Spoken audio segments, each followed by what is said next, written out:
ನ್ಯೂಸ್18ಗೆ ಸ್ವಾಗತ. ನಾನು ಶ್ರುತಿರಾಜ್.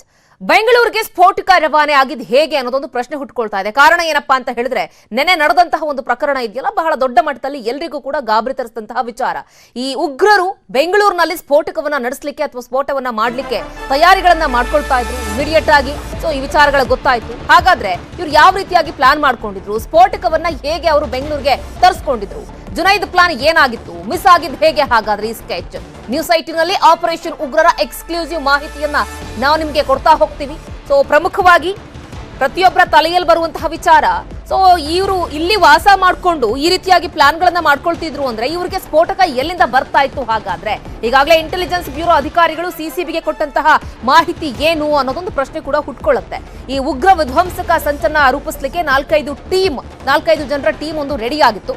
ಜುನೈದ್ಗೆ ಬೆಂಗಳೂರಿನಲ್ಲಿ ಸಹಕಾರ ಕೊಟ್ಟಿದ್ದಂತಹ ಅಪರಿಚಿತ ವ್ಯಕ್ತಿ ಯಾರು? ಹಾಗಾದ್ರೆ ಐಬಿ ಅಧಿಕಾರಿಗಳು ಸಿಸಿಬಿನವರಿಗೆ ಕೊಟ್ಟಂತಹ ಮಾಹಿತಿ ಏನು? ಹಾಗಾದ್ರೆ ಸೊ ಅದರ ಎಕ್ಸ್ಕ್ಲೂಸಿವ್ ಮಾಹಿತಿಯನ್ನ ನಿಮ್ಮ ನ್ಯೂಸ್18 ಮುಖಾಂತರ ನೀವು ತಿಳ್ಕೊಳ್ಬಹುದು. ಸ್ಫೋಟಕ ಎಲ್ಲಿಂದ ಬರ್ತಾ ಇತ್ತು? ಹಾಗಾದ್ರೆ ಬೆಂಗಳೂರಿನಲ್ಲಿ ಈ ಉಗ್ರ ಕೃತ್ಯವನ್ನ ಸಂಚು ಮಾಡ್ಲಿಕ್ಕೆ ಅಥವಾ ಎಸಗಲಿಕ್ಕೆ ಇವರು ಪ್ಲಾನ್ಗಳನ್ನ ಮಾಡ್ಕೊಳ್ತಾ ಇದ್ರಲ್ಲ, ಸೊ ಎಲ್ಲಿಂದ ಸಪ್ಲೈ ಆಗ್ತಾ ಇತ್ತು? ಹಾಗಾದ್ರೆ ಸೊ ಈಗಾಗಲೇ ಜುನೈದ್ ಕೂಡ ಆರೋಪಿ, A2 ಆರೋಪಿ ಆಗಿದ್ದಾನೆ. ಜುನೈದ್ ಮಾಸ್ಟರ್ ಮೈಂಡ್ ನ ಪ್ಲಾನ್, ಸೊ ಈತನೇ ಕೂಡ ಎಲ್ಲ ಪ್ಲಾನ್ಗಳನ್ನ ಮಾಡ್ಕೊಳ್ತಾ ಇದ್ದ.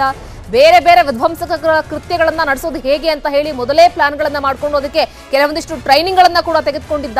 ಸೊ ಶಂಕಿತ ಉಗ್ರರು ಇದೇ ಜುನೈದ್ನಿಂದ ಮಾರ್ಗದರ್ಶನವನ್ನ ಕೂಡ ಮಾಡ್ಕೊಳ್ತಾ ಇದ್ರು. ಸೊ ಇಂಟೆಲಿಜೆನ್ಸ್ ಬ್ಯೂರೋ ಅಧಿಕಾರಿಗಳು ಮೊಬೈಲ್ ನಂಬರ್ ಇಂಟರ್ಸೆಪ್ಷನ್ ಆಗ್ತಂತಹ ಸಂದರ್ಭದಲ್ಲಿ ಎಲ್ಲ ಕೃತ್ಯಗಳು ಕೂಡ ಬೆಳಕಿಗೆ ಬಂತು.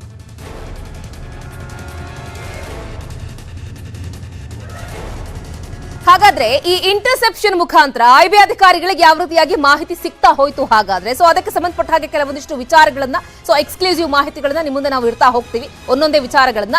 ಇಂಟರ್ಸೆಪ್ಷನ್ ಇಂದ ಸುಳಿವು ಸಿಕ್ಕಿತು. ಇಂಟರ್ಸೆಪ್ಷನ್ ಮೂಲಕ ಉಗ್ರ ಕೃತ್ಯ ಬಯಲಾಗಿತ್ತು. ಈ ಇಂಟರ್ಸೆಪ್ಷನ್ ಅಂತ ಹೇಳಿದಾಗ ಸೊ ಒಬ್ಬರ ಸ್ಥಿತಿಗತಿಗಳು ಅಥವಾ ಅವ್ರು ಏನ್ ಪ್ಲಾನ್ಗಳು ಮಾಡ್ಕೊಳ್ತಾ ಇದ್ದಾರೆ, ಒಳ ಮನಸ್ಸಿನ ಸ್ಥಿತಿಗಳು ಯಾವ ರೀತಿಯಾಗಿದೆ ಅನ್ನೋದನ್ನ ಕಂಡು ಹಿಡಿಯೋದು. ಸೊ ಪರಪ್ಪನ ಅಗ್ರಹಾರ ಜೈಲಿನಲ್ಲಿದ್ದಂತಹ ಓರ್ವನ ನಂಬರ್ನಿಂದ ಈ ರೀತಿಯಾಗಿ ಲಾಕ್ ಮಾಡಲಾಗುತ್ತೆ. ಸೊ ಪರಪ್ಪನ ಅಗ್ರಹಾರಕ್ಕೂ ಕೂಡ ಈ ವಿಚಾರಗಳು ಲಿಂಕ್ ಅನ್ನ ಹಾಕೊಳ್ತಾ ಇದೆ. ಮೊಬೈಲ್ ನಂಬರ್ ಇಂಟರ್ಸೆಪ್ಷನ್ಗೆ ಹಾಕಿದ್ರು ಇಂಟೆಲಿಜೆನ್ಸ್ ಬ್ಯೂರೋ ಅಧಿಕಾರಿಗಳು. ಸೊ ಈ ವಿಚಾರಗಳ ಬಗ್ಗೆ ಅವ್ರಿಗೆ ಅನುಮಾನ ಯಾವಾಗ ಬಂತು, ಅವರು ಕೂಡ ಒಳಗೇನೆ ಸೊ ಪ್ಲಾನ್ ಗಳನ್ನ ಮಾಡಿಕೊಂಡು ಟ್ರ್ಯಾಕ್ ಮಾಡ್ಲಿಕ್ಕೆ ಶುರು ಮಾಡಿದ್ರು. ಮೊಬೈಲ್ ನ ಎಲ್ಲಾ ಸಂಭಾಷಣೆಗಳನ್ನ ಇಂಟೆಲಿಜೆನ್ಸ್ ಬ್ಯೂರೋ ಅಧಿಕಾರಿಗಳು ಆಲಿಸ್ತಾ ಇದ್ರು. ಈ ಪರಪ್ಪನ ಅಗ್ರಹಾರದಲ್ಲಿ ಏನು ಆರೋಪಿ ಇದ್ನಲ್ಲ, ಸೊ ಅವರ ವ್ಯವಹಾರಗಳೇನು, ಯಾವ ರೀತಿಯಾಗಿ ಅವರ ಮಾತುಕತೆ ಅಥವಾ ಸಂಭಾಷಣೆಗಳು ನಡೆಯುತ್ತೆ, ಸೊ ಇದೆಲ್ಲ ವಿಚಾರಗಳನ್ನ ಕೂಡ ಕಲೆ ಹಾಕ್ತಾ ಇದ್ರು. 3 ತಿಂಗಳಿನಿಂದ ಫೋನ್ ಕರೆಗಳನ್ನ ಆಲಿಸ್ತಾ ಇದ್ರು ಇಂಟೆಲಿಜೆನ್ಸ್ ಬ್ಯೂರೋ ಅಧಿಕಾರಿಗಳು. ಸೊ ಅವರಿಗೂ ಕೂಡ 3 ತಿಂಗಳಿಂದ ಟ್ರ್ಯಾಕ್ ಮಾಡಿದ್ದಾರೆ ನೋಡಿ. ಇದೆಲ್ಲ ವಿಚಾರಗಳು ಬೆಳಕಿಗೆ ಬಂದಿರೋದು ಈಗ ನಿನ್ನೆ ಮೊನ್ನೆ ಬಂದಿರೋ ವಿಚಾರಗಳಲ್ಲ. 2-3 ತಿಂಗಳಿಂದಲೂ ಕೂಡ ಈ ಆರೋಪಿಗಳ ಉಗ್ರ ಕೃತ್ಯವನ್ನ ಒಂದೊಂದೇ ಅಪ್ಡೇಟ್ಸ್ ಅನ್ನ ಪಡೆದುಕೊಂಡಂತಹ ಐಬಿ ಅಧಿಕಾರಿಗಳು ಇದೆಲ್ಲವನ್ನ ಕೂಡ ಕಲೆ ಹಾಕಿದ್ದಾರೆ. ಈ ವೇಳೆ ಪ್ರಮುಖ ಉಪಕರಣ ಡೆಲಿವರಿ ಬಗ್ಗೆ ಕೂಡ ಮಾಹಿತಿ ಸಿಗುತ್ತೆ. ಇವರಿಗೆ ಸ್ಫೋಟಕಗಳು ಅಥವಾ ಆಗಸ್ಟ್ 15ನೇ ತಾರೀಕು ಮುಂಬರುವಂತಹ ತಿಂಗಳಲ್ಲಿ ಏನು ಸ್ವಾತಂತ್ರ್ಯ ದಿನಾಚರಣೆ ಇದೆ, ಆ ಟೈಮ್ನಲ್ಲಿ ಒಂದು ಉಗ್ರ ಕೃತ್ಯವನ್ನ ಎಸಗಲಿಕ್ಕೆ ಬೆಂಗಳೂರಿನಲ್ಲಿ ಎಸ್ಪೆಷಲಿ ಅವರು ಪ್ಲಾನ್ಗಳನ್ನ ಮಾಡ್ಕೊಂಡಿದ್ದು. ವಾರದಿಂದ ಕಾರ್ಯಾಚರಣೆಗೆ ಸಜ್ಜಾಗಿದ್ರು ಐಬಿ ಅಧಿಕಾರಿಗಳು. ಸೊ ಅವರು ಕೂಡ ಎಲ್ಲ ಪ್ಲಾನ್ಗಳನ್ನ ಮಾಡ್ಕೊಂಡಿದ್ರು. ಇನ್ನೇನು ಸೊ ಆ ಅಧಿಕಾರಿಗಳು ಎಲ್ಲವೂ ಕೂಡ ಪ್ಲಾನ್ ಮಾಡಿಕೊಂಡು ಯಾವ ರೀತಿಯಾಗಿ ಇವರಿಗೆ ಕಡಿವಾಣ ಹಾಕಬೇಕು, ಯಾವ ರೀತಿಯಾಗಿ ಅವರನ್ನ ಟ್ರ್ಯಾಕ್ ಮಾಡಬೇಕು ಅನ್ನೋದ್ರ ಬಗ್ಗೆ ಎಲ್ಲ ಕೂಡ ಫೈನಲ್ ಮಾಡ್ಕೊಳ್ತಾರೆ. ಸಿಸಿಬಿ ಸಹಾಯದೊಂದಿಗೆ ಕಾರ್ಯಾಚರಣೆ ಯಶಸ್ವಿ ಕೂಡ ಆಗುತ್ತೆ. ಸಿಸಿಬಿ ಅಧಿಕಾರಿಗಳ ಸಹಾಯವನ್ನ ಪಡೆದುಕೊಂಡಂತಹ ಐಬಿ ಅಧಿಕಾರಿಗಳು ಅವ್ರಿಗೂ ಕೂಡ ಈ ರೀತಿಯಾಗಿ ಇದೆ ಅಂತ ಹೇಳಿ ಮಾಹಿತಿಗಳನ್ನ ಕೊಡ್ತಾ ಹೋಗ್ತಾರೆ. ಸೊ ಇಬ್ಬರ ಯಶಸ್ವಿ ಕಾರ್ಯಾಚರಣೆ ಇವತ್ತು ಉಗ್ರರು ಕೂಡ ಸಿಕ್ಕಿಬಿದ್ದಿದ್ದಾರೆ. ಸೊ ಅವ್ರು ಏನು ಉಗ್ರ ಕೃತ್ಯಗಳನ್ನ ಮಾಡಿದ್ರು, ಸೊ ಮಾಡಬೇಕು ಅಂತ ಅನ್ಕೊಂಡಿದ್ರು, ಎಲ್ಲವೂ ಕೂಡ ಬಹಿರಂಗ ಆಗಿದೆ. ಶಂಕಿತ ಉಗ್ರರಿಗೆ ಜುನೈದ್ನಿಂದ ಮಾರ್ಗದರ್ಶನ ನಾವು ತೋರಿಸ್ತಾ ಇದ್ದೀವಲ್ಲ, ಆರೋಪಿ, ಸೊ ಫೋಟೋದಲ್ಲಿ ತೋರಿಸ್ತಾ ಇದೀವಲ್ಲ, ಆತನೇ ಈ ಎಲ್ಲ ಉಗ್ರ ಕೃತ್ಯದ ಮಾಸ್ಟರ್ ಮೈಂಡ್. ಸೊ ಆತ ಬೇರೆಯವ್ರಿಗೆ ಬ್ರೈನ್ ವಾಶ್ ಮಾಡೋದ್ರ ಮುಖಾಂತರ ಪಿನ್ ಟು ಪಿನ್ ಅಪ್ಡೇಟ್ಸ್ ಗಳನ್ನ ಕೊಡ್ತಾ ಇದ್ದ. ಏನು ಮಾಡಬೇಕು, ಹೇಗೆ ಮಾಡಬೇಕು ಅನ್ನೋ ಉಗ್ರ ಕೃತ್ಯಗಳನ್ನ ನಡೆಸಲಿಕ್ಕೆ ಪ್ಲಾನ್ ಗಳನ್ನ ರೂಪಿಸ್ಕೊಡ್ತಾ ಇದ್ದ ಆಯ್ತ. ವಿದೇಶದಲ್ಲಿ ಇದ್ಕೊಂಡೆ ಇಲ್ಲಿ ಆಪರೇಷನ್ ನೋಡಿ, ಎಲ್ಲೋ ಬೇರೆ ಕಡೆ ಇದ್ಕೊಂಡು ಇಲ್ಲಿಗೆ ಲಿಂಕ್ ಅನ್ನ ಇಟ್ಕೊಂಡು ಅವನ್ನ ಅಲ್ಲಿ ಆಪರೇಟ್ ಮಾಡಿದ್ರೆ ಇಲ್ಲಿ ಇವರೆಲ್ಲರೂ ಕೂಡ ವರ್ಕ್ ಮಾಡೋ ರೀತಿಯಲ್ಲಿ ಒಂದು ಕನೆಕ್ಷನ್ ಅನ್ನ ಇಟ್ಕೊಂಡಿರ್ತಾರೆ. ಬೆಂಗಳೂರಿಗೆ ಅಪರಿಚಿತ ವ್ಯಕ್ತಿಯನ್ನ ಈ ಜುನೈದ್ ಕಳುಹಿಸಿಕೊಟ್ಟಿರ್ತಾರೆ. ಸೊ ಎಲ್ಲೋ ಫಾರಿನ್ ದಲ್ಲಿ ಇದ್ಕೊಂಡು ಇದೇ ಜುನೈದ್ ಏನ್ ತೋರಿಸ್ತಾ ಇದೀವಲ್ಲ ನಾವು ಫೋಟೋದಲ್ಲಿ, ಈತ ಸೊ ಉಗ್ರ ಕೃತ್ಯವನ್ನ ಎಸಗಲಿಕ್ಕೆ ಒಬ್ಬ ಅಪರಿಚಿತ ವ್ಯಕ್ತಿಯನ್ನ ಅಲ್ಲಿಂದ ಇಲ್ಲಿಗೆ ಕಳ್ಸಿಕೊಟ್ಟಿರ್ತಾನೆ. ಜನವರಿ ತಿಂಗಳಲ್ಲಿ ಮೊದಲ ಪಾರ್ಸಲ್ ತಂದಿರ್ತಾನೆ ಈ ಶಂಕಿತ. ಸೊ ಹಾಗಾದ್ರೆ ಈ ಪಾರ್ಸಲ್ ಅನ್ನ ಅಲ್ಲಿಂದ ಇಲ್ಲಿಗೆ ತರುವಂತಹ ಸಂದರ್ಭದಲ್ಲಿ ಹಾಗಾದ್ರೆ ಯಾರಿಗೂ ಅನುಮಾನವೇ ಬಂದಿರ್ಲಿಲ್ವಾ ಅನ್ನೋ ಪ್ರಶ್ನೆಗಳು ಕೂಡ ಬರ್ತಾ ಹೋಗುತ್ತೆ. ಕಪ್ಪು ಬಣ್ಣದ ಪಾರ್ಸಲ್ ಬಾಕ್ಸ್ ಅನ್ನ ಈ ಜುನೈದ್ ಅಲ್ಲಿಂದ ಕಳ್ಸಿಕೊಟ್ಟಿರ್ತಾನೆ ಇಲ್ಲಿಗೆ. ಸೊ ಎಲ್ಲವನ್ನ ಕೂಡ ಇವರು ಬಹಳ ಸೀರಿಯಸ್ ಆಗಿ ಅವರು ಕೂಡ ವಿಚಾರಿಸಿರ್ತಾರೆ ಎಲ್ಲಿ ಚೆಕಿಂಗ್ ನಡೆಯುತ್ತೆ ಅಥವಾ ಏರ್ಪೋರ್ಟ್ ಗಳಲ್ಲಿ ಬರುವಂತಹ ಸಂದರ್ಭದಲ್ಲಿ ಯಾವ ರೀತಿಯಾಗಿ ಚೆಕಿಂಗ್ ಗಳಾಗುತ್ತೆ, ಯಾವ ರೀತಿಯಾಗಿ ತೆಗೆದುಕೊಂಡು ಹೋಗಬೇಕು, ಹೀಗೆ ಅವರು ಕೂಡ ಸಾಕಷ್ಟು ತಿಂಗಳುಗಳಿಂದ ಪ್ಲಾನ್ ಗಳನ್ನ ಮಾಡ್ಕೊಂಡಿರ್ತಾರೆ. ಸುಮ್ಮನೆ ಏಕಾಏಕಿ ಅವರು ಕೂಡ ಇಡೀ ಬ್ಲಾಸ್ಟ್ ಮಾಡಬೇಕು ಅಂದ ಕೂಡಲೇ ಬ್ಲಾಸ್ಟ್ ಮಾಡೋದಿಲ್ಲ, ಅವರು ಕೂಡ ಟೈಮ್ಗಳನ್ನ ತೆಗೆದುಕೊಳ್ತಾರೆ. ಸೊ ಸರಿಯಾದಂತಹ ಟೈಮು, ಜಾಗ ಎಲ್ಲವನ್ನ ಕೂಡ ಈ ಉಗ್ರರು ಕೂಡ ನೋಡ್ತಾರೆ. ಇದರಲ್ಲಿ ಪಿಸ್ತೂಲು, ಜೀವಂತ ಗುಂಡುಗಳು ಕೂಡ ಪತ್ತೆಯಾಗುತ್ತೆ. ಈ ಸಂದರ್ಭದಲ್ಲಿ ಈತ ಏನು ಅಲ್ಲಿಂದ ಅಪರಿಚಿತ ವ್ಯಕ್ತಿಯ ಕೈಗೆ ಒಂದು ಬ್ಲಾಕ್ ಪಾರ್ಸಲ್ ಅನ್ನ ಕೊಟ್ಟು ಕಳಿಸಿರ್ತಾನೆ, ಅದರಲ್ಲಿ ಪಿಸ್ತೂಲ್ಗಳು, ಜೀವಂತ ಗುಂಡುಗಳು ಕೂಡ ಈ ಸಂದರ್ಭದಲ್ಲಿ ಅದರಲ್ಲಿ ಸಿಗತ್ತೆ. ಸೊ ಅದನ್ನ ಅಲ್ಲಿಂದ ಆತ ಕಳಿಸ್ಕೊಟ್ಟಿರ್ತಾನೆ. ಬಂದೂಕುಗಳು, ಬುಲೆಟ್ಸ್ ಬೆಂಗಳೂರಿನಲ್ಲಿ ಒಂದು ಕಡೆಗೆ ಸ್ಟಾಕ್ ಇಡ್ತಾ ಇರ್ತಾರೆ. ಸೊ ಬಂದೂಕುಗಳು, ಬುಲೆಟ್ಸ್ ಬೆಂಗಳೂರಿನಲ್ಲಿ ಎಲ್ಲವೂ ಕೂಡ ಒಂದು ಕಡೆಗೆ ಸ್ಟಾಕ್ ಇಡ್ತಾ ಇರ್ತಾರೆ. ಯಾಕಂದ್ರೆ ಉಗ್ರ ಕೃತ್ಯಕ್ಕೆ ಸಂಚನ ರೂಪಿಸ್ಲಿಕ್ಕೆ ಸೊ ಒಂದು ಟೈಮ್ ನಲ್ಲಿ ಅದೆಲ್ಲವನ್ನ ಕೂಡ ಬಳಕೆ ಮಾಡ್ಕೊಳ್ಬೇಕು ಅಂತ ಹೇಳಿ ಎಲ್ಲವನ್ನ ಕೂಡ ಇವರು ಕಲೆಕ್ಟ್ ಮಾಡ್ಕೊಳ್ತಿರ್ತಾರೆ. ಅಂದ್ರೆ ಸ್ಟಾಕ್ ಅನ್ನ ಬೆಂಗಳೂರಿನಲ್ಲಿ. ಸೊ ಅವ್ರು ಬಾಡಿಗೆ ಮನೆಯನ್ನು ಕೂಡ ಪಡ್ಕೊಂಡಿರ್ತಾರಲ್ಲ, ಸೊ ಅವರು ಕೂಡ ಗಾಬರಿಯಾಗಿ ನಮ್ಗೆ ಗೊತ್ತೇ ಇರಲಿಲ್ಲ ಅಂದ್ರೆ ಯಾವ ರೀತಿಯಾಗಿ ನಮ್ಮ ನಡುವೆಯೇ ಇದ್ಕೊಂಡು ಯಾವ ರೀತಿಯಾಗಿ ದ್ರೋಹವನ್ನ ಬಗಿಲಿಕ್ಕೆ ಅಥವಾ ಕೃತ್ಯವನ್ನ ಎಸಗಲಿಕ್ಕೆ ಮುಂದಾಗ್ತಾರೆ ಅನ್ನೋದು ನಿಜಕ್ಕೂ ಆಘಾತಕಾರಿ ವಿಚಾರಗಳು. ಓರ್ವ ಶಂಕಿತನ ಮನೆಯಲ್ಲಿ ಎಲ್ಲವನ್ನ ಕೂಡ ಇಡ್ಲಾಗತ್ತೆ. ಈಗೇನು 4-5 ಜನ ಆರೋಪಿಗಳಿದ್ದಾರೆ ಉಗ್ರರು ಅಂತ ಹೇಳಿ ಶಂಕೆ ವ್ಯಕ್ತಪಡಿಸಲಾಗ್ತಾ ಇದೆ. ಸೊ ಒಬ್ಬನ ಮನೆಯಲ್ಲಿ ಇದೆಲ್ಲವನ್ನ ಕೂಡ ಸ್ಟಾಕ್ ಇಡ್ತಾ ಇರ್ತಾರೆ. ಈ ಬಕ್ರೀದ್ ಹಬ್ಬಕ್ಕೂ ಮುನ್ನ ವಾಕಿ ಟಾಕಿಗಳು ಕೂಡ ಬಂದಿರ್ತವೆ, ಈ ಪೊಲೀಸ್ ಯೂಸ್ ಮಾಡ್ತಾರಲ್ಲ. ಸೊ ಆ ತರದ ವಾಕಿ ಟಾಕಿಗಳು ಅವರಿಗವರ ನಡುವೆ ಸಂಪರ್ಕವನ್ನ ಕಲ್ಪಿಸುವಂತಹ ನಿಟ್ಟಿನಲ್ಲಿ ಸೊ ಪ್ಲಾನ್ ಗಳನ್ನ ಮಾಡಬೇಕಾದ್ರೆ ಇದು ಕೂಡ ಇಂಪಾರ್ಟೆಂಟ್ ಅಂತ ಹೇಳಿ ವಾಕಿ ಟಾಕಿಗಳನ್ನ ಕೂಡ ಬಕ್ರೀದ್ ಹಬ್ಬಕ್ಕೂ ಮುಂಚೆಯೇ ಅವರು ತರಿಸಿಟ್ಕೊಂಡಿರ್ತಾರೆ.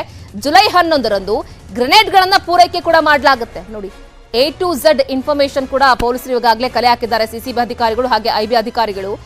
ನೆಲಮಂಗಲದ ಟೋಲ್ ಬಳಿ ಅಪರಿಚಿತ ವ್ಯಕ್ತಿಯೊಬ್ಬ ಗ್ರೆನೇಡ್ ಅನ್ನ ತಂದಿದ್ದ. ನೆಲಮಂಗಲ ಟೋಲ್ ಬಳಿ ಅಪರಿಚಿತ ವ್ಯಕ್ತಿ ಈಗಾಗಲೇ ಒಂದು ಬಾಕ್ಸ್ ನಲ್ಲಿ ಪಿಸ್ತೂಲ್ಗಳು, ಜೀವಂತ ಗುಂಡುಗಳೆಲ್ಲವನ್ನ ಕೊಟ್ಟ ಮೇಲೆ ಗ್ರೆನೇಡ್ ಗಳನ್ನ ಕೂಡ ಅವರು ಸ್ಟಾಕ್ ಮಾಡ್ಕೊಳ್ಳಿಕ್ಕೆ ಪ್ಲಾನ್ ಮಾಡ್ಕೊಳ್ತಾ ಇದ್ರು. ಕಾರ್ನಲ್ಲಿ ಹೋಗಿ ಗ್ರೆನೇಡ್ ಸ್ವೀಕರಿಸ್ತಾನೆ ಶಂಕಿತ ಉಗ್ರರು. ಸೊ ಇವ್ರಿಗೆಲ್ರಿಗೂ ಕೂಡ ಇಂಟರ್ ಲಿಂಕ್ ಇರತ್ತಲ್ಲ. ಸೊ ಈ ವಾಕಿ ಟಾಕಿಗಳನ್ನ ಬಳಸ್ಕೊಂಡು ಅಥವಾ ಅವನೆಲ್ಲೋ ಕುತ್ಕೊಂಡು ಬೇರೆ ಕಡೆ ಕುತ್ಕೊಂಡು ಇಲ್ಲಿನವರಿಗೆ ಇನ್ಫಾರ್ಮೇಶನ್ ಅನ್ನ ಕೊಡ್ತಾ ಈ ತರದ ಒಬ್ಬ ವ್ಯಕ್ತಿ ಬರ್ತಾನೆ, ಆತನಿಂದ ಈ ರೀತಿಯಾಗಿ ಸ್ಟಾಕ್ ಗಳು ಬರುತ್ತೆ, ನೀವು ಅದನ್ನ ಕಲೆಕ್ಟ್ ಮಾಡ್ಕೊಳ್ಳಿ ಅಂತ ಹೇಳಿ ಮೇಲ್ಗಡೆ ಕಿಂಗ್ ಪಿನ್ ಜುನೈದ್ ಇದ್ದಾನಲ್ಲ, ಆತ ಕಿಂಗ್ ಪಿನ್, ಈ ಪ್ರಕರಣದ ಮಾಸ್ಟರ್ ಮೈಂಡ್, ಉಗ್ರ ಕೃತ್ಯವನ್ನ ಎಸಗಲಿಕ್ಕೆ ತಾನು ಹೇಳೋ ತನಕ ನಿಮ್ಮ ಬಳಿ ಇರಲಿ ಅಂತ ಹೇಳಿ ಆ ಅಪರಿಚಿತ ಕೂಡ ಹೇಳಿರ್ತಾನೆ. ಅಂದ್ರೆ ಜುನೈದ್ನಿಂದ ಬಂದಿರುವಂತಹ ಮಾಹಿತಿ ಇದು. ಸೊ ನಾನು ಹೇಳೋ ತನಕ ಈ ಯಾವುದು ಕೂಡ ಹೊರಗಡೆ ಬರೋದು ಬೇಡ, ಸೊ ನೀವೆಲ್ಲವೂ ಕೂಡ ಸ್ಟಾಕ್ ಇಟ್ಕೊಳ್ಳಿ, ನಾನು ಹೇಳಿದ ಮೇಲೆ ಏನ್ ಮಾಡಬೇಕು ಅಂತ ಹೇಳಿ ಆ ನಂತರ ಕೃತ್ಯಗಳನ್ನ ಎಸಗಬೇಕು ಅಂತ ಹೇಳಿ ಹೇಳಿರ್ತಾನೆ. ಈ ಗ್ರೆನೇಡ್ ಪಡೆದಂತಹ ಮಾಹಿತಿ ಗೊತ್ತಾಗ್ತಿದ್ದ ಹಾಗೆ ಇಂಟೆಲಿಜೆನ್ಸ್ ಬ್ಯೂರೋ ಅಧಿಕಾರಿಗಳು ಕಾರ್ಯಾಚರಣೆಯನ್ನು ಶುರು ಮಾಡ್ತಾರೆ. ನೋಡಿ, IB ಅಧಿಕಾರಿಗಳು ಅಲ್ಲಿವರೆಗೂ ಕೂಡ ಒಂದು ಪ್ರೂಫ್ ಅನ್ನ ಸಿಗ್ಲಿ ಅಥವಾ ಯಾವ ರೀತಿಯಾಗಿ ಇವರು ಸ್ಕೆಚ್ ಗಳನ್ನ ಹಾಕೊಳ್ತಾರೆ, ಒಂದೊಂದೇ ವಿಚಾರಗಳನ್ನ ಕಲೆ ಹಾಕ್ತಾ ಕೂಡ ಬರ್ತಾ ಇದ್ರು. ಸೊ ಯಾವಾಗ ಈ ಗ್ರೆನೇಡ್ ವಿಚಾರಕ್ಕೆ ಬರುತ್ತೋ ಸೊ ಅಧಿಕಾರಿಗಳು ಕೂಡ ಬಹಳ ಸೀರಿಯಸ್ ಆಗ್ತಾರೆ, ಅಲರ್ಟ್ ಆಗ್ತಾರೆ. ಪ್ರಕರಣದಲ್ಲಿ ಓರ್ವ ಜುನೈದ್ ಮತ್ತೊಬ್ಬ ಅಪರಿಚಿತ ವ್ಯಕ್ತಿ ಇರ್ತಾರೆ. ಸೊ ಈಗಾಗಲೇ ನೋಡಿ ಮಾಸ್ಟರ್ ಮೈಂಡ್ ಗಾಗಿ ಹುಡುಕಾಟ. ಸೊ ಈ ಜುನೈದ್ ಇದ್ದಾನಲ್ಲ, ಆತ ಎಸ್ಕೇಪ್ ಆಗಿದ್ದಾನೆ, ಬೇರೆ ಕಡೆ ತಲೆಮರೆಸ್ಕೊಂಡಿದ್ದಾನೆ. ಸೊ ಆತನಿಗಾಗಿ ಈಗಾಗಲೇ ತೀವ್ರ ಹುಡುಕಾಟ ಕೂಡ ನಡೀತಾ ಇದೆ. ಸೊ ಜುನೈದ್ ಹಾಗೆ ಮತ್ತೊಬ್ಬ ಅಪರಿಚಿತ ವ್ಯಕ್ತಿ ಈ ಪ್ರಕರಣದಲ್ಲಿ ಪ್ರಮುಖವಾಗಿ ಮಾಸ್ಟರ್ ಮೈಂಡ್ಗಳು. ಯಾಕಂದ್ರೆ ಅವನು ಏನ್ ಹೇಳ್ದ, ಈ ಅಪರಿಚಿತ ವ್ಯಕ್ತಿ ಅದನ್ನ ತಲುಪಿಸುವಂತಹ ಸೇತುವೆಯಾಗಿದ್ದ. ಆ ಒಂದು ಪ್ರಾಡಕ್ಟ್ ಗಳನ್ನ ಅಥವಾ ಆ ಪಿಸ್ತೂಲ್ಗಳನ್ನಾಗ್ಲಿ ಅಥವಾ ಗ್ರೆನೇಡ್ಗಳಾಗ್ಲಿ ಸರಬರಾಜು ಮಾಡ್ತಾ ಇದ್ದ ಇಂಥವರಿಗೆ. 2017ರಲ್ಲಿ ಕೊಲೆ ಪ್ರಕರಣದಲ್ಲಿ ಈ ಜುನೈದ್ ಭಾಗಿಯಾಗಿರ್ತಾನೆ. ನಾವು ಫೋಟೋದಲ್ಲಿ ತೋರಿಸ್ತಾ ಇದ್ದೀವಲ್ಲ, ನೋಡ್ಲಿಕ್ಕೆ ಅಮಾಯಕನ ರೀತಿಯಲ್ಲಿದ್ದಾನೆ, ಆದ್ರೆ ಉಗ್ರ ಕೃತ್ಯಗಳನ್ನ, ಸಂಚುಗಳನ್ನ ಮಾಡುವಂತಹ ಎಕ್ಸ್ಪರ್ಟ್ ಈತ. ಜೈಲು ಸೇರಿದಂತಹ ಜುನೈಗೆ ಉಗ್ರರ ಜೊತೆ ಅಲ್ಲಿ ಸಂಪರ್ಕ ಬೆಳೆಯುತ್ತೆ. ಸೊ ಅಲ್ಲಿ ಲಿಂಕ್ ಬೆಳೆಯುತ್ತೆ. ಆಲ್ಮೋಸ್ಟ್ ಈ ತರದ ಪ್ರಕರಣಗಳು ಹೆಂಗಾಗುತ್ತೆ ಅಂತ ಹೇಳಿದ್ರೆ, ಏನೋ ಒಂದು ಆರೋಪಗಳನ್ನ, ಕೃತ್ಯಗಳನ್ನ ಮಾಡಿ ಜೈಲಿಗೆ ಹೋದಂತಹ ಸಂದರ್ಭದಲ್ಲಿ ಅಲ್ಲಿ ಒಳಗೊಳಗೆ ಇಂಟರ್ ಲಿಂಕ್ ಗಳನ್ನಾಗಿ ಈ ರೀತಿಯಾಗಿ ಹೊರಗಡೆ ಬರುವಾಗ ಒಂದು ರೀತಿ ಭಯಾನಕ ವ್ಯಕ್ತಿತ್ವಗಳಾಗಿ ಹೊರಗಡೆ ಬರ್ತವೆ ಅಂತ ಅನಿಸುತ್ತೆ. 2008ರ ಸರಣಿ ಸ್ಫೋಟ ಆರೋಪಿಗಳ ಪರಿಚಯ ಆಗುತ್ತೆ. 2008ರಲ್ಲಿ ಏನು ಬ್ಲಾಸ್ಟ್ ಆಗಿತ್ತಲ್ಲ, ಆ ಸ್ಫೋಟದ ಆರೋಪಿಗಳು ಈತನಿಗೆ ಪರಿಚಯ ಆಗ್ತಾರೆ ಜೈಲಿನ ಒಳಗಡೆ. ಸೊ ಜೈಲಿನಿಂದ ರಿಲೀಸ್ ಆದ ಬಳಿಕ ಉಗ್ರ ಚಟುವಟಿಕೆಗಳಲ್ಲಿ ಈ ಜುನೈದ್ ಭಾಗಿಯಾಗ್ತಾನೆ. ಆತ ಯಾವುದೋ ಒಂದು ಕೊಲೆ ಆರೋಪದ ಮೇಲೆ ಜೈಲಿಗೆ ಹೋಗಿರ್ತಾನೆ. ಬಟ್ ಆತ ಜೈಲಿನಿಂದ ಹೊರಬರುವಂತಹ ಸಂದರ್ಭದಲ್ಲಿ ಉಗ್ರ ಚಟುವಟಿಕೆಗಳನ್ನ ಮಾಡುವ ಎಕ್ಸ್ಪರ್ಟ್ ಆಗಿ ಹೊರಹೊಮ್ಮಿರ್ತಾನೆ. ಅಂದ್ರೆ ಆತನಿಗೆ ಜೈಲಿನ ಒಳಗೆ ಇನ್ಯಾವ ಮಟ್ಟಿಗೆ ಬ್ರೈನ್ ವಾಶ್ ಆಗಿರುತ್ತೆ ಅನ್ನೋದನ್ನ ನಾವು ಇಲ್ಲಿ ಗಮನಿಸಬೇಕಾಗುತ್ತೆ. 2020ರಲ್ಲಿ ಕೋವಿಡ್ಗೂ ಮುನ್ನವೇ ವಿದೇಶಕ್ಕೆ ಹಾರಿರ್ತಾನೆ ಈ ಜುನೈದ್. ಸೊ 2020ರಿಂದ ಕೋವಿಡ್ ಬರುತ್ತಲ್ಲ, ಅದಕ್ಕೂ ಮುಂಚೆಗೆ ಆತ ಜೈಲಿಂದ ಹೊರಗಡೆ ಬಂದ ಮೇಲೆ ಫಾರಿನ್ಗೆ ಅಲ್ಲಿಗೆ ಹಾರಿರ್ತಾನೆ. ಪೊಲೀಸ್ ಮೂಲಗಳ ಪ್ರಕಾರ ಗಲ್ಫ್ ರಾಷ್ಟ್ರಗಳಿದ್ದಾನೆ ಆತ ಅನ್ನೋದೊಂದು ಮಾಹಿತಿ ಕೂಡ ಈಗಾಗಲೇ ಗೊತ್ತಾಗ್ತಾ ಇದೆ ಪೊಲೀಸರಿಗೆ. ಬಲ್ಲ ಮೂಲಗಳಿಂದ ಈಗಾಗಲೇ ಅವರು ನಡೆಸಿರುವಂತಹ ವೆರಿಫಿಕೇಶನ್ ಗಳಿಂದ ಗೊತ್ತಾಗಿರೋದು ಗಲ್ಫ್ ರಾಷ್ಟ್ರಗಳಲ್ಲಿ ಈ ಜುನೈದ್ ಠಿಕಾಣಿ ಹೂಡಿದ್ದಾನೆ, ಅಲ್ಲಿ ತಲೆಮರೆಸಿಕೊಂಡಿದ್ದಾನೆ ಅನ್ನೋ ವಿಚಾರಗಳು ಗೊತ್ತಾಗಿದೆ. ಗಲ್ಫ್ ದೇಶದಲ್ಲಿ ಇದ್ದುಕೊಂಡೇ ಭಾರತದಲ್ಲಿ ವಿಧ್ವಂಸಕ ಕೃತ್ಯಗಳನ್ನ ಎಸಗಲಿಕ್ಕೆ ಈತ ಸ್ಕೆಚ್ ಅನ್ನ ಹಾಕಿರ್ತಾನೆ. ಸೊ ಸಾಮಾನ್ಯವಾಗಿ ನಮಗೆ ಈ ಗಣರಾಜ್ಯೋತ್ಸವ ಅಥವಾ ಸ್ವಾತಂತ್ರ್ಯ ದಿನಾಚರಣೆ ಬಂತು ಅಂದಾಗಲೇ ಕೆಲವೊಂದಿಷ್ಟು ಭಯಗಳು ಶುರುವಾಗುತ್ತೆ. ಯಾವ ಟೈಮ್ನಲ್ಲಿ ಏನು ಮಾಡ್ತಾರೆ ಉಗ್ರರು, ಯಾವ ರೀತಿಯಾಗಿ ಪ್ಲಾನ್ಗಳನ್ನ ಮಾಡ್ಕೊಳ್ತಾರಪ್ಪ ಅಂತ ಹೇಳಿ. ಅಪರಿಚಿತ ವ್ಯಕ್ತಿಯ ಮೂಲಕ ಬೆಂಗಳೂರಿನಲ್ಲಿ ಶಂಕಿತರ ಸಂಪರ್ಕವನ್ನ ಈ ಜುನೈದ್ ಮಾಡಿರ್ತಾನೆ. ಸೊ ಇಲ್ಲಿ ಈತ ಬ್ರೈನ್ ವಾಶ್ ಹಾಗೂ ಹೋಗಿದ್ದು ಒಂದ್ ಕಡೆ ಆಯ್ತು ಅಂತ ಹೇಳಿದ್ರೆ, ಮತ್ತೊಬ್ಬ ಅಪರಿಚಿತ ವ್ಯಕ್ತಿಯನ್ನ ಸಂಪರ್ಕ ಸೇತುವೆಯಾಗಿ ಮಾಡಿಕೊಂಡು ಇಲ್ಲಿರುವಂತಹ ಕೆಲವೊಂದಿಷ್ಟು ಉಗ್ರರಿಗೆ ಸೊ ಆತ ಟ್ರೈನಿಂಗ್ ಕೊಡೋದು ಅಥವಾ ಅವರ ಮುಖಾಂತರ ಮೆಸೇಜ್ಗಳನ್ನ ತಲುಪಿಸುವಂತಹ ಕೆಲಸವನ್ನ ಮಾಡ್ತಿರ್ತಾನೆ. 30 ರಿಂದ 35 ವಯಸ್ಸಿನ ಉರ್ದು ಮತ್ತು ಹಿಂದಿ ಭಾಷೆ ಬಲ್ಲಂತಹ ವ್ಯಕ್ತಿ ಆತ. ಅಪರಿಚಿತ ವ್ಯಕ್ತಿ ಇದನ್ನಲ್ಲ, ಆತ 30 ರಿಂದ 35 ವಯಸ್ಸು, ಉರ್ದು ಹಾಗೆ ಹಿಂದಿ ಭಾಷೆ ಬಹಳ ಕರಗತ ಆಗಿರುತ್ತೆ ಆತನಿಗೆ. ಅಪರಿಚಿತ ವ್ಯಕ್ತಿಯಿಂದಲೇ ಬೆಂಗಳೂರಿನಲ್ಲಿ ಸ್ಫೋಟಕ ಸಂಗ್ರಹಗಳಾಗ್ತಾ ಇತ್ತು. ನೋಡಿ, ಇವರಿಗೆಲ್ಲರಿಗೂ ಕೂಡ ಯಾವ ರೀತಿಯಾಗಿ ದುಡ್ಡು ಒಂದು ಸಿಕ್ತು ಅಂತ ಹೇಳಿದ್ರೆ, ಅಥವಾ ಅವರ ತತ್ವ ಸಿದ್ಧಾಂತಗಳು ಏನಿರುತ್ತೋ ಗೊತ್ತಿಲ್ಲ. ಸೊ ಜೀವಗಳನ್ನ ಬಲಿ ಪಡೆಯೋದೇ ಕೆಲಸ ಹಾಗಾದ್ರೆ ಅವರಿಗೆ ಅನ್ನೋದೊಂದು ಪ್ರಶ್ನೆ ಹುಟ್ಕೊಳ್ಳುತ್ತೆ. ಸೊ ಆ ನಿಟ್ಟಿನಲ್ಲಿ ನೋಡ್ತಾ ಇದ್ರೆ ಅಪರಿಚಿತ ವ್ಯಕ್ತಿ ಏನ್ ಮಾಡ್ತಾನೆ, ಸ್ಫೋಟಕಗಳನ್ನೆಲ್ಲ ಕೂಡ ಒಂದು ಕಡೆ ಸ್ಟಾಕ್ ಅನ್ನ ಇಡುವಂತಹ ಕೆಲಸವನ್ನ. ಸೊ ಅದ್ರ ಜಾಗ ಯಾವ್ದು ಹೇಳಿ, ಬೆಂಗಳೂರಿನ ಜನನಿಬಿಡ ಪ್ರದೇಶಗಳಲ್ಲಿ ಈ ಉಗ್ರ ಕೃತ್ಯವನ್ನ ಎಸಗಬೇಕು ಅಂತ ಹೇಳಿ ಪ್ಲಾನ್ಗಳನ್ನ ಮಾಡ್ಕೊಂಡಿರ್ತಾರೆ ಈ ಪಾಪಿಗಳು. ಅಪರಿಚಿತ ವ್ಯಕ್ತಿಯ ಪತ್ತೆಗೆ ಈಗಾಗಲೇ ಬಲೆ ಬೀಸಿದ್ದಾರೆ ಪೊಲೀಸರು ಕೂಡ. ಸೊ ಆತ ಕೂಡ ತಲೆ ಮರೆಸ್ಕೊಂಡಿದ್ದಾನೆ, ಆತ ಎಲ್ಲ ಅಡ್ಕೊಂಡಿದ್ದಾನೆ. ಸೊ ಆತ ಬೆಂಗಳೂರಿನಲ್ಲೇ ಸಾಕಷ್ಟು ರೀತಿಯಾದಂತಹ ಈ ರೀತಿಯ ಕೃತ್ಯಗಳನ್ನ ನಡೆಸಲಿಕ್ಕೆ ಪ್ಲಾನ್ಗಳನ್ನ ಮಾಡ್ಕೊಳ್ತಾ ಇದ್ದ, ಇಲ್ಲೇ ವಾಸ್ತವ್ಯವನ್ನ ಹೂಡಿದ್ದ ಅಂದ ಮೇಲೆ ಸೊ ಆತನಿಗೋಸ್ಕರ ಪೊಲೀಸರು ಕೂಡ ತೀವ್ರತರನಾದಂತಹ ಹುಡುಕಾಟದಲ್ಲಿ ಮುಂದುವರೆದಿದ್ದಾರೆ. ಸೊ ಏನಾದ್ರೂ ಕೆಲವೊಂದಿಷ್ಟು ಇನ್ಫಾರ್ಮೇಶನ್ಗಳು ಸಿಕ್ತು ಅಂತ ಹೇಳಿದ್ರೆ ಆತನಿಂದ ಕೂಡ ಒಂದ್ ವೇಳೆ ತಗಲಾಕೊಂಡ್ರೆ ಮತ್ತಷ್ಟು ಸ್ಫೋಟಕ ವಿಚಾರಗಳು ಹೊರಗಡೆ ಬರೋದ್ರಲ್ಲಿ ಯಾವುದೇ ರೀತಿಯಾದಂತಹ ಡೌಟ್ ಇಲ್ಲ. ಈ ಜುನೈದ್ ಎಲ್ಲೋ ಕೂತ್ಕೊಂಡು ಇಲ್ಲಿಗೆ ಲಿಂಕ್ ಅನ್ನ ಇಟ್ಕೊಂಡು ಇಲ್ಲಿ ಸೊ ಗೊಂಬೆಗಳ ರೀತಿಯಲ್ಲಿ ಇಲ್ಲಿರುವಂತಹವರ ಕೈಲಿ ಉಗ್ರ ಕೃತ್ಯವನ್ನ ಮಾಡಿಸ್ಲಿಕ್ಕೆ ಅಂತ ಹೇಳಿ ಆತ ಪ್ಲಾನ್ಗಳನ್ನ ಕೂಡ ಮಾಡ್ಕೊಳ್ತಾ ಇದ್ದ. ಇನ್ನು ಪ್ರಮುಖವಾಗಿ ಸೊ ಇದೆಲ್ಲ ವಿಚಾರಗಳು ಒಂದ್ ಕಡೆ ಆಯ್ತು ಅಂತ ಹೇಳಿದ್ರೆ, ನೋಡಿ ಜುನೈದ್ ಪ್ಲಾನ್ ಏನಾಗಿತ್ತು, ಮಿಸ್ ಆಗಿದ್ದು ಹೇಗೆ ಅನ್ನೋ ವಿಚಾರಗಳನ್ನ ತಾವು ಗಮನಿಸ್ತಾ ಇದ್ರಿ ಇಷ್ಟೊತ್ತವರೆಗೂ ಕೂಡ. ಸೊ ಈಗ ಈ ವಿಚಾರಕ್ಕೆ ಸಂಬಂಧಪಟ್ಟ ಹಾಗೆ ಮತ್ತಷ್ಟು ಮಾಹಿತಿಗಳು ಕೂಡ ಸಿಗ್ತಾ ಹೋಗುತ್ತೆ. ಸೊ ಈ ಜುನೈದ್ ಒಂದ್ ಕಡೆ ತಲೆ ಮರೆಸ್ಕೊಂಡಿದ್ದಾನೆ, ಮತ್ತೊಬ್ಬ ಅಪರಿಚಿತ ವ್ಯಕ್ತಿ ಏನಿದ್ದಾನೆ, ಇದಕ್ಕೆಲ್ಲದಕ್ಕೂ ಕೂಡ ಸಂಪರ್ಕ ಸೇತುವೆಯಾಗಿದ್ನಲ್ಲ ಆತನ ಹುಡುಕಾಟಕ್ಕೂ ಕೂಡ ತೀವ್ರ ಶೋಧ ನಡೀತಾ ಇದೆ. ಸೊ ಈ ಆಗಸ್ಟ್ 15ನೇ ತಾರೀಕು ಈ ರೀತಿಯಾದಂತಹ ಕೃತ್ಯಗಳನ್ನ ರೂಪಿಸ್ಲಿಕ್ಕೆ ಅಂತ ಹೇಳಿ ಪ್ರಮುಖವಾಗಿ ಜನನಿಬಿಡ ಪ್ರದೇಶಗಳು ಅಂತ ಏನಿರ್ತಾವೆ, ಈ ಮಾಲ್ಗಳಾಗ್ಲಿ ಅಥವಾ ಮತ್ತೊಂದಾಗ್ಲಿ, ಸೊ ಆ ರೀತಿಯಾಗಿ ಸ್ಥಳಗಳನ್ನ ಕೂಡ ಅವರು ಹುಡುಕಿದ್ರು ಅನ್ನೋ ಒಂದು ವಿಚಾರಗಳು ಕೂಡ ಗೊತ್ತಾಗ್ತಾ ಇದೆ. ಇನ್ನು ಶಂಕಿತ ಉಗ್ರರ ಬಂಧನದ ಬಳಿಕ ಸಾಕಷ್ಟು ವಿಚಾರಗಳು ಬಯಲಾಗ್ತಾ ಇದೆ. ಒಬ್ಬರಿಗೊಬ್ಬರ ನಂಟಿರೋದು, ಹಣಕಾಸಿನ ನೆರವನ್ನ ಮಾಡ್ಕೊಂಡಿರೋದು, ಹಣಕಾಸಿನ ವಹಿವಾಟನ್ನ ನಡೆಸಿರೋದು, ಸ್ಫೋಟಕ್ಕೆ ಸಂಚು ರೂಪಿಸಿದ್ದು ಎಲ್ಲವೂ ಕೂಡ ಒಂದೊಂದಾಗಿ ಬಯಲಾಗ್ತಾ ಇದೆ. ಈ ಮಾಸ್ಟರ್ ಮೈಂಡ್ ಜುನೈದ್ಗೆ ಸದ್ಯದ ಮಾಹಿತಿಯ ಪ್ರಕಾರ 6 ಶಂಕಿತ ಉಗ್ರರ ನಂಟಿದೆ. ಸೊ ಈ ಮಾಸ್ಟರ್ ಮೈಂಡ್ ಜುನೈದ್ ಇದಾನಲ್ಲ ಪಾಪಿ, ಸೊ ಈತನಿಗೆ 6 ಜನ ಉಗ್ರರ ನಂಟಿರುವಂತಹ ಬಗ್ಗೆ ಇದೀಗ ಮಾಹಿತಿಗಳು ಲಭ್ಯ ಆಗ್ತಾ ಇದೆ. ಇವರಲ್ಲಿ ಪ್ರಮುಖವಾಗಿ ಚಾಲಕ ಸೈಯದ್ ಉಮರ್, ಲಷ್ಕರ್ ಉಗ್ರರ ಜೊತೆ ನಂಟಿದ್ದಂತಹ ಟಿ ನಾಜೀರ್, ಹಲವು ಕ್ರಿಮಿನಲ್ ಕೇಸ್ಗಳಿರುವಂತಹ ಜಹೀದ್ ತಬ್ರೇಲ್ ಜೊತೆ ಈ ಮಾಸ್ಟರ್ ಮೈಂಡ್ ಜುನೈದ್ಗೆ ಲಿಂಕ್ ಇತ್ತು. ಮೆಕ್ಯಾನಿಕ್ಗಳಾಗಿದ್ಕೊಂಡೇ ದುಷ್ಕೃತ್ಯಕ್ಕೆ ಈ ಸೈಯದ್ ಸುಹೇಲ್ ಖಾನ್ ಹಾಗೆ ಈ ಮುದಾಸಿರ್ ಪಾಷಾನ ಸಂಪರ್ಕ ಕೂಡ ಇತ್ತು. ಇನ್ನು ಫೈಜಲ್ ರಬ್ಬಾನಿ ಅನ್ನೋನು ಕೂಡ ಜುನೈದ್ನ ಸಂಪರ್ಕದಲ್ಲಿದ್ದ. ಜುಲೈನಲ್ಲಿ ಹೇಳಿದಂತೆ ಇವರು ದಾಳಿಗೆ ಪ್ಲಾನ್ ಮಾಡ್ಕೊಳ್ತಾ ಇದ್ರು ಅನ್ನೋ ಮಾಹಿತಿಗಳು ಕೂಡ ಲಭ್ಯ ಆಗ್ತಾ ಇದೆ. ಈಗಾಗಲೇ ಪೊಲೀಸರು ಜೀವಂತ ಗುಂಡುಗಳನ್ನ, ಪಿಸ್ತೂಲ್ಗಳನ್ನ ಕೂಡ ಈಗಾಗಲೇ ವಶಕ್ಕೆ ತೆಗೆದುಕೊಂಡಿದ್ದಾರೆ. ಸೊ ಇನ್ನೂ ಕೂಡ ಬಗೆದಷ್ಟು ಮತ್ತಷ್ಟು ಮಾಹಿತಿಗಳು ಹೊರಗಡೆ ಬರುವಂತಹ ಸಾಧ್ಯತೆಗಳು ಕೂಡ ಕಂಡು ಬರ್ತಾ ಇದೆ.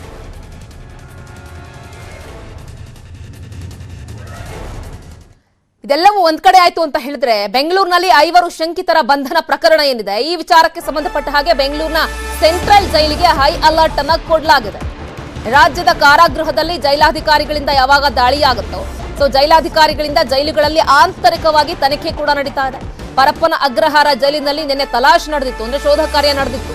ಈ ಶಂಕಿತರು ಇದ್ದಂತಹ ಸೆಲ್ಗಳು, ಯಾರ ಸಂಪರ್ಕದಲ್ಲಿ ಇದ್ರು ಇವರು, ಎಷ್ಟು ಜನ ಇವರನ್ನ ಅಂದ್ರೆ ಒಳಗಡೆ ಇದ್ದಂತಹ ಸಂದರ್ಭದಲ್ಲಿ ಯಾವ ರೀತಿಯಾಗಿ ಇರ್ತಾ ಇದ್ರು ಅವರು, ಸೊ ಹೀಗೆ ಪ್ರತಿಯೊಂದು ವಿಚಾರಣೆಯನ್ನ ಕೂಡ ಜೈಲಾಧಿಕಾರಿಗಳು ನಡೆಸ್ತಾ ಇದ್ದಾರೆ.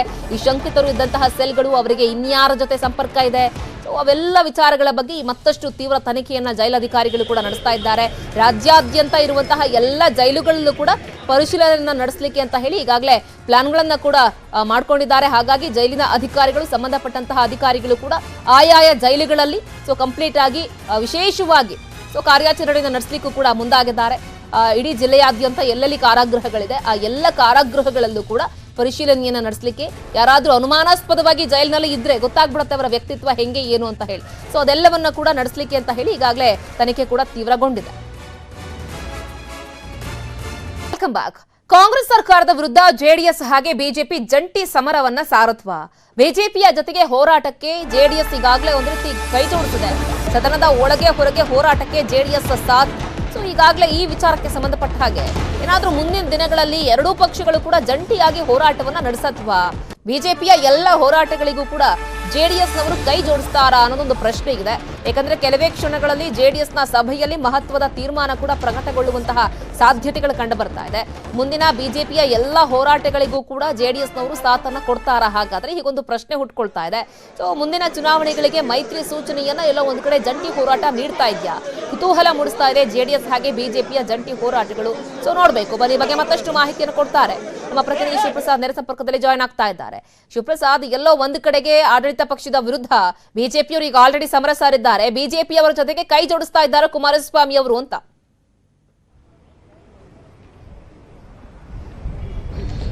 ಶ್ರುತಿ, ಸಿಎಂ ಸಿದ್ದರಾಮಯ್ಯ, ಡಿಸಿಎಂ ಡಿಕೆ ಶಿವಕುಮಾರ್ ಒಳಗೊಂಡ ಜೋಡೆತ್ತಿನ ಸರ್ಕಾರವನ್ನ ಎದುರಿಸಬೇಕು ಅಂತಂದ್ರೆ ಕೇವಲ ಈಗ ಸದ್ಯದ ಪರಿಸ್ಥಿತಿಯಲ್ಲಿ ಬಿಜೆಪಿ ಒಂಟಿಯಾಗಿ ಜೆಡಿಎಸ್ ಒಂಟಿಯಾಗಿ ಎದುರಿಸೋದು ಅಷ್ಟು ಸೂಕ್ತವಲ್ಲ. ಬದಲಿಗೆ ನಾವು ಕೂಡ ಜೋಡೆತ್ತಾಗಿ ಜಂಟಿಯಾಗಿ ಹೋರಾಟವನ್ನು ಮಾಡೋಣ ಅಂತೇಳಿ ವಿಪಕ್ಷಗಳಾದಂತಹ ಬಿಜೆಪಿ ಹಾಗೂ ಜೆಡಿಎಸ್ ಜಂಟಿಯಾಗಿ ಜೋಡೆತ್ತಿನ ರೀತಿಯಲ್ಲಿ ಸರ್ಕಾರದ ವಿರುದ್ಧ ಮುಗಿಬೀಳ್ತಾ ಇದ್ದಾರೆ. ಅದು ಯಾವಾಗಿಂದ ಅಂದ್ರೆ ಸದನ ಯಾವಾಗ ಆರಂಭ ಆಯ್ತಲ್ಲ ಆಗಿನಿಂದಲೂ ಕೂಡ ಬಿಜೆಪಿ ತೆಗೆದುಕೊಳ್ತಾ ಇರುವಂತಹ ಹೋರಾಟಗಳ ನಿರ್ಣಯಕ್ಕೆ ಜೆಡಿಎಸ್ ಕೂಡ ಬೆಂಬಲವಾಗಿ ನಿಂತಿದೆ.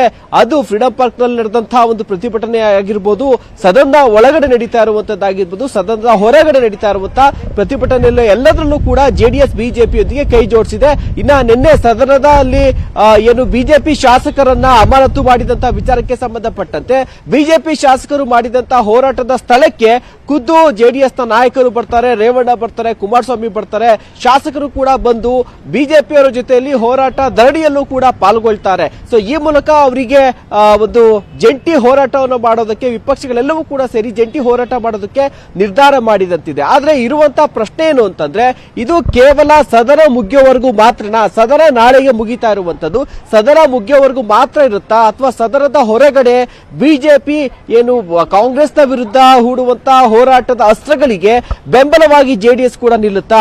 ಜೆಡಿಎಸ್ ಮಾಡುವಂತಹ ಹೋರಾಟಗಳಿಗೆ ಪ್ರತಿಭಟನೆಗಳಿಗೆ ಕಾಂಗ್ರೆಸ್ ಬಿಜೆಪಿ ಕೂಡ ಜೊತೆಯಾಗಿ ನಿಲ್ಲುತ್ತಾ? ಸೊ ಹೀಗೆ ಮುಂಬರುವಂತಹ ಚುನಾವಣೆಗಳು ಕೂಡ ಇದೇ ರೀತಿಯಾಗಿ ಜೊತೆಯಾಗಿ ಹೋಗ್ತಾರ? ಮುಂಬರುವಂತಹ ಚುನಾವಣೆಗಳಲ್ಲಿ ಜೆಡಿಎಸ್ ಬಿಜೆಪಿ ಮೈತ್ರಿಯ ವಿಚಾರ ಕೂಡ ಈಗ ಮುನ್ನೆಲೆಗೆ ಇರುವಂತದ್ದು. ಸೊ ಸದ್ಯದ ಸನ್ನಿವೇಶಗಳನ್ನ ನೋಡಿದ್ರೆ ಸೊ ಇವತ್ತು ನಡೆಯುವಂತಹ ಜೆಡಿಎಸ್ ನ ಶಾಸಕಾಂಗ ಪಕ್ಷದ ಸಭೆಯಲ್ಲಿ ಕುಮಾರಸ್ವಾಮಿ ಅವರು ಎಲ್ಲಾ ಶಾಸಕರ ಜೊತೆಯಲ್ಲಿ ಒಂದು ಒಮ್ಮತದ ನಿರ್ಧಾರವನ್ನ ತೆಗೆದುಕೊಂಡು ಮುಂದಿನ ದಿನಗಳಲ್ಲಿ ನಾವು ಬಿಜೆಪಿ ಜೊತೆ ಹೋದ್ರೆ ಒಳ್ಳೇದಾಗುತ್ತಾ ಅಥವಾ ನಾವು ಏನು ಒಬ್ಬಂಟಿಯಾಗಿ ನಮ್ಮ ಪಕ್ಷದ ಸಿದ್ಧಾಂತಗಳು ಇಟ್ಕೊಂಡು ನಾವು ಜೊತೆಯಲ್ಲಿ ಹೋದ್ರೆ ಒಳ್ಳೇದಾಗುತ್ತಾ ಅನ್ನುವಂತ ಕುರಿತಾಗಿ ಇವತ್ತು ಒಂದು ಸಭೆಯಲ್ಲಿ ನಿರ್ಣಯವನ್ನು ಮಾಡ್ತಾರೆ. ಆ ಸಭೆ ಮುಗಿದ ಬಳಿಕ ಬಿಜೆಪಿಗೆ ಒಂದು ಮೌಖಿಕವಾದಂತಹ ಒಂದು ಸಹಮತವನ್ನ ಹೋರಾಟಗಳಿಗೆ ಪ್ರತಿಭಟನೆಗಳಿಗೆ ಸಹಮತವನ್ನ ಕೊಡುವಂತಹ ಸಾಧ್ಯತೆ ಕೂಡ ಇರುವಂತದ್ದು. ಸೊ ಈ ಎಲ್ಲಾ ಒಂದು ವಿಚಾರಗಳ ಹಿನ್ನೆಲೆಯಲ್ಲಿ ಇವತ್ತು ನಡೆಯುವಂತಹ ಜೆಡಿಎಸ್ ನ ಶಾಸಕಾಂಗ ಪಕ್ಷದ ಸಭೆ ಬಹಳ ಮಹತ್ವವನ್ನ ಕೂಡ ಪಡ್ಕೊಂಡಿರುವಂತದ್ದು. Shrutiraj. Okay Shivaprasad, thank you ತಮ್ಮ ಈ ಕ್ಷಣದ ಅಪ್ಡೇಟ್ಸ್ಗೆ. ಶಾಸಕರ ಅಮಾನತೇನಾಯ್ತು ನಿನ್ನೆ? ಬಿಜೆಪಿಗೆ ಇದೀಗ ಒಂದು ಹೋರಾಟದ ಅಸ್ತ್ರ ಸಿಕ್ಕಂತಾಗಿದೆ. ಬಿಜೆಪಿಯ ಅಸ್ತ್ರಕ್ಕೆ ಬ್ರಹ್ಮಾಸ್ತ್ರ ಪ್ರಯೋಗ ಮಾಡಲಿಕ್ಕೂ ಕೂಡ ಕಾಂಗ್ರೆಸ್ ಮುಂದಾಗಿದೆ. ಬಿಜೆಪಿ ಶಾಸಕರ ವಿರುದ್ಧ ದಲಿತಾಸ್ತ್ರವನ್ನ ಪ್ರಯೋಗ ಮಾಡಿದೆ ಕಾಂಗ್ರೆಸ್. ಡೆಪ್ಯೂಟಿ ಸ್ಪೀಕರ್ ದಲಿತ ಸಮುದಾಯಕ್ಕೆ ಸೇರಿದವರು ಅಂತ ಹೇಳಿ ಅವರ ಏಳಿಗೆಯನ್ನ ಸಹಿಸಲಿಕ್ಕೆ ಆಗ್ತಾ ಇಲ್ಲ ಬಿಜೆಪಿಯವರು, ಹಾಗಾಗಿ ಈ ರೀತಿಯಾಗಿ ಮಾಡಿದ್ರು ಅಂತ ಹೇಳಿ ಬಿಜೆಪಿಯವರ ವರ್ತನೆಯನ್ನ ಅವರಿಗೆ ವಾಪಸ್ ತಿರುಗು ಬಾಣವಾಗಿ ಕಾಂಗ್ರೆಸ್ ಇದೀಗ ಪ್ರಯೋಗ ಮಾಡಲಿಕ್ಕೆ ಮುಂದಾಗಿದೆ. ಸದನದ ಒಳಗೆ ಹೊರಗೆ ಒಂದು ಕಡೆಗೆ ಬಿಜೆಪಿ ಪ್ರತಿಭಟನೆ ನಡೆಸಲಿಕ್ಕೆ ಮುಂದಾಗಿದ್ದಾರೆ. ಹಾಗಾಗಿ ಬಿಜೆಪಿಯವರ ಆ ಹೋರಾಟಕ್ಕೆ ತಿರುಗೇಟನ್ನ ಕೊಡುವಂತಹ ಪ್ರತಿತಂತ್ರಗಾರಿಕೆಯನ್ನ ಆಡಳಿತ ಪಕ್ಷ ಕೂಡ ಮಾಡ್ತಾ ಇದೆ. ದಲಿತರು ಅನ್ನೋ ಕಾರಣಕ್ಕೋಸ್ಕರ ಈ ರೀತಿಯಾಗಿ ನಡೆಸಿಕೊಂಡಿದ್ದಾರೆ. ಸೊ ದಲಿತರ ಏಳಿಗೆಯನ್ನ ಬಿಜೆಪಿಯವರು ಸಹಿಸ್ತಾ ಇಲ್ಲ ಅಂತ ಹೇಳಿದ್ದಾರೆ. ಈ ಬಗ್ಗೆ ಮತ್ತಷ್ಟು ಮಾಹಿತಿಯನ್ನು ಕೊಡ್ತಾರೆ ನಮ್ಮ ಪ್ರತಿನಿಧಿ ಹೆಬ್ಬಾಕ ತಿಮ್ಮೇಗೌಡ ನೇರ ಸಂಪರ್ಕದಲ್ಲಿ ಜಾಯ್ನ್ ಆಗ್ತಾ ಇದ್ದಾರೆ.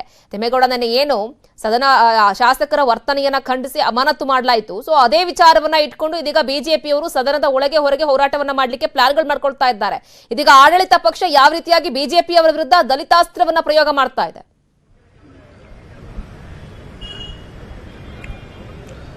ಶ್ರುತಿ, ನೋಡಿ, ಬಹಳ ಮುಖ್ಯವಾಗಿ ನಿನ್ನೆ ಸದನದಲ್ಲಿ ಪಕ್ಷದ ಶಾಸಕರನ್ನ ಅಮಾನತು ಮಾಡಿರುವಂತಹ ಒಂದು ವಿಚಾರವನ್ನೇ ಅಸ್ತ್ರವನ್ನಾಗಿ ಮಾಡಿಕೊಂಡಿರ್ತಕ್ಕಂಥ ಬಿಜೆಪಿ ಇವತ್ತು ಸದನದ ಒಳಗೆ ಮತ್ತೆ ಹೊರಗೆ ಎರಡೂ ಕಡೆಯಲ್ಲೂ ಕೂಡ ಪ್ರತಿಭಟನೆ ಮಾಡೋದಕ್ಕೆ ಚಿಂತನೆ ನಡೆಸಿದೆ. ಅದರಂತೆ ಇವತ್ತು ಇದೀಗ ತಾನೇ ಏನು ಬಿಜೆಪಿಯ ಜಗನ್ನಾಥ ಭವನದಲ್ಲಿ ಒಂದು ಚರ್ಚೆ ಕೂಡ ನಡೀತಾ ಇದೆ, ಅಂದ್ರೆ ಬಿಜೆಪಿ ಹಿರಿಯ ನಾಯಕರಲ್ಲಿ. ಇದೀಗ ಬಿಜೆಪಿ ನಾಯಕರಿಗೆ ತಿರುಗೇಟನ್ನು ಕೊಡುವಂತ ನಿಟ್ಟಿನಲ್ಲಿ, ಯಾಕಂತ ಹೇಳಿದ್ರೆ ಇದನ್ನೇ ಅಸ್ತ್ರವನ್ನಾಗಿ ಮಾಡ್ಕೊಂಡಿರ್ತಕ್ಕಂಥ ಬಿಜೆಪಿ ಕಾಂಗ್ರೆಸ್ ಅನ್ನು ಅಣಿಯೋದಕ್ಕೆ ಎರಡೂ ಕಡೆಯಾಗಿ ಏನು ಸದನದ ಒಳಗೆ ಮತ್ತೆ ಹೊರಗೆ ಏನು ಅಸ್ತ್ರವನ್ನಾಗಿ ಮಾಡಿಕೊಂಡು ಪ್ರತಿಭಟನೆ ಮಾಡ್ತಾ ಇದೆಯಲ್ಲ, ಅದಕ್ಕೆ ತಿರುಗೇಟು ಕೊಡಬೇಕು, ಅದಕ್ಕೊಂದು ರೀತಿ ಪ್ರತ್ಯಸ್ತ್ರ ಬಿಡಬೇಕು ಅನ್ನುವಂಥ ನಿಟ್ಟಲ್ಲಿ ಇದೀಗ ದಲಿತಾಸ್ತ್ರ ಅನ್ನುವಂಥ ಒಂದು ಬ್ರಹ್ಮಾಸ್ತ್ರವನ್ನು ಪ್ರಯೋಗ ಮಾಡೋದಕ್ಕೆ ಏನು ಕಾಂಗ್ರೆಸ್ ನಾಯಕರು ಮುಂದಾಗಿರ್ತಕ್ಕಂಥದ್ದು. ಯಾವಾಗ ನಿನ್ನೆ ಡೆಪ್ಯೂಟಿ ಸ್ಪೀಕರ್ ರುದ್ರಪ್ಪ ಲಮಾಣಿ ಇವ್ರ ಮೇಲೆ ಏನು ಬಿಜೆಪಿಯ ಶಾಸಕರುಗಳು ಕಾಗದ ಪತ್ರಗಳನ್ನ ಅರಿದು ಎಸ್ತರಲ್ಲ, ಅದರಿಂದ ಆಕ್ರೋಶಗೊಂಡು ಹೊರ ಬಂದಂತ ಕಾಂಗ್ರೆಸ್ನ ದಲಿತ ಶಾಸಕರುಗಳು ಮತ್ತೆ ದಲಿತ ಸಚಿವರು ಎಲ್ಲರೂ ಕೂಡ ಹೊರಗಡೆ ಬಂದು ತೀವ್ರ ಆಕ್ರೋಶವನ್ನು ಕೂಡ ವ್ಯಕ್ತಪಡಿಸಿದ್ರು. ನೇರವಾಗಿ ಹೇಳಿದ್ರು, ಅಂದ್ರೆ ನೋಡಿ ಇದು ದಲಿತರಿಗೆ ಮಾಡ್ತಾ ಇರ್ತಕ್ಕಂಥ ಅವಮಾನ, ಇದು 65 ವರ್ಷಗಳಿಂದಲೂ ಕೂಡ ಬಿಜೆಪಿಯ ಏನು ಹೊರಗಡೆ ಏನು ದಲಿತರ ಮೇಲಿನ ದೌರ್ಜನ್ಯವನ್ನು ಸಹಿಸಿಕೊಂಡು ಬಂದಿದ್ವು. ಆದ್ರೆ ಇವತ್ತು ಸದನದ ಒಳಗಡೆ ನಾವು ನೇರವಾಗಿ ಕಣ್ಣಾರೆ ಕಂಡಿದ್ದೀವಿ. ಯಾಕಂತ ಹೇಳಿದ್ರೆ ಡೆಪ್ಯೂಟಿ ಸ್ಪೀಕರ್ ದಲಿತ ಸಮುದಾಯಕ್ಕೆ ಸೇರಿದಂತವರು, ಮಳವಳ್ಳಿ ಶಾಸಕ ನರೇಂದ್ರ ಸ್ವಾಮಿ ಅವರು ಕೂಡ ದಲಿತ ಶಾಸಕರು, ಅವರು ಮಾತಾಡುವಂತ ಸಂದರ್ಭದಲ್ಲಿ ಒಂದ್ ಕಡೆ ಭಾಷಣಕ್ಕೆ ಅಡ್ಡಿ ಮಾಡಿದ್ರು, ಮತ್ತೊಂದ್ ಕಡೆಗೆ ರುದ್ರಪ್ಪ ಲಮಾಣಿ ಅವರಿಗೆ ಒಂದು ಮುಖದ ಮೇಲೆ ಕಾಗದ ಪತ್ರಗಳನ್ನ ಎರಿಸೋದ್ರ ಮುಖಾಂತರ ಒಂದು ರೀತಿ ಹಲ್ಲೆಗೆ ಮುಂದಾದ್ರು. ಈ ರೀತಿಯಾಗಿ ಖುದ್ದು ಸಿದ್ದರಾಮಯ್ಯನವರು ಕೂಡ ಹೇಳಿದ್ರು, ಡೆಪ್ಯೂಟಿ ಸ್ಪೀಕರ್ ದಲಿತ ಸಮುದಾಯಕ್ಕೆ ಸೇರಿದವರು ನೋಡಿ ಧರಣಿ ಮಾಡೋದಕ್ಕೆ ಅವಕಾಶ ಇದೆ, ಪ್ರತಿಭಟನೆ ಮಾಡೋದಕ್ಕೆ ಅವಕಾಶ ಇದೆ, ಆದ್ರೆ ದಲಿತ ಡೆಪ್ಯೂಟಿ ಸ್ಪೀಕರ್ ಮೇಲೆ ಏನು ಕಾಗದ ಪತ್ರಗಳನ್ನ ಎಸ್ಬಿಟ್ರು ಅನ್ನುವಂಥ ನಿಟ್ಟಲ್ಲಿ ಸಿದ್ದರಾಮಯ್ಯರೇ ಹೇಳಿದ್ರು. ಈ ನಿಟ್ಟಲ್ಲಿ ನೋಡಿ ಸಾಲು ಸಾಲು ನಾಯಕರು, ಕಾಂಗ್ರೆಸ್ನ ಸಾಲು ಸಾಲು ನಾಯಕರು, ನರೇಂದ್ರ ಸ್ವಾಮಿ, ಶಿವರಾಜ್ ತಂಗಡಗಿ, ಪ್ರಿಯಾಂಕ್ ಖರ್ಗೆ, ನಮ್ಮ ಏನು ಬಂಗಾರಪೇಟೆ ನಾರಾಯಣ ಸ್ವಾಮಿ, ಈ ರೀತಿಯಾಗಿ ಕಾಂಗ್ರೆಸ್ನ ಎಲ್ಲಾ ಸಚಿವರು, ಶಾಸಕರುಗಳು ಎಲ್ಲರೂ ಕೂಡ ಒಂದೇ ಕಾರ್ಡ್ ಪ್ಲೇ ಮಾಡ್ತಾ ಇರೋದು ಇದು ನೋಡಿ ದಲಿತರಿಗೆ ಮಾಡಿದಂತ ಅವಮಾನ ಅಂತ. ಸೊ ಹೀಗಾಗಿ ಎಲ್ಲಾ ಬೆಳವಣಿಗೆಗಳನ್ನ ನೋಡೋದಾದ್ರೆ ಎಲ್ಲ ಒಂದ್ ಕಡೆಗೆ ಬಿಜೆಪಿಗೆ ತಿರುಗೇಟನ್ನ ಕೊಡೋದಕ್ಕೆ ಇದೀಗ ಕಾಂಗ್ರೆಸ್ ನಾಯಕರು ದಲಿತಾಸ್ತ್ರ ಪ್ರಯೋಗ ಮಾಡೋದಕ್ಕೆ ಮುಂದಾದ್ರ ಅನ್ನುವಂತ ಒಂದು ಚರ್ಚೆ ವಿಶ್ಲೇಷಣೆ ಈ ಮೂಲಕ ಕೇಳಿ ಬರ್ತಾ ಇರ್ತಕ್ಕಂಥದ್ದು. ಥ್ಯಾಂಕ್ ಯು ತಮ್ಮ ಈ ಕ್ಷಣದ ಅಪ್ಡೇಟ್ಸ್